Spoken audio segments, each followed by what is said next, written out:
Well, it's a little bit ironic to be addressing this evening's subject, having just finished my evening meal, but I want to think a little bit with you now about fasting. Of course, fasting doesn't have to be just from food. In fact, some of the most profound experiences of fasting that I've had have been when I've fasted from alcohol in order to pray for people who have been captive to addictions, giving up alcohol in order to focus my prayers on their freedom from those things which hold them captive.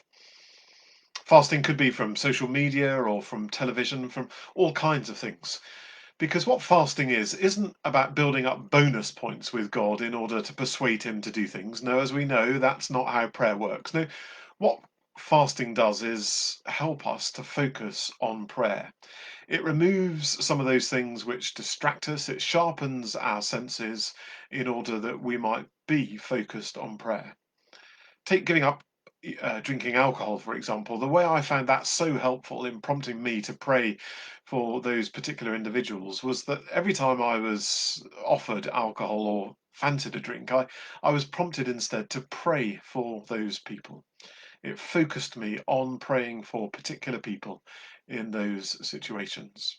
And that's the benefit of fasting, prompting us to pray when ordinarily we might go through our lives uninterrupted. Somehow, fasting interrupts our routine and reminds us to pray. But fasting is also about desire. Desire isn't something we need to be afraid of. God gives us desires and wants to use our desires. He wants to shape our desires in accordance with His own. Often, we're nervous of desire because of the way in which it's so easily distorted. But God's salvation is about bringing order to all things, shaping even our desires.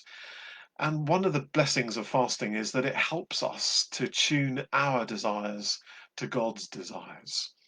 Somehow our hearts are excavated and we find ourselves more in tune with God's longings, His longings for people, for justice, for new beginnings in all kinds of situations. And the kind of uncomfortable nature of fasting that it involves somehow helps to shape our desires in accordance with God's desires. So, fasting, then, of course, not about spiritual heroics, but about being prompted to pray and attuning our desires in line with God's desires. So, have a go. Give up something for a set period of time and see how you're prompted to pray and how your desires are brought in closer alignment to God's.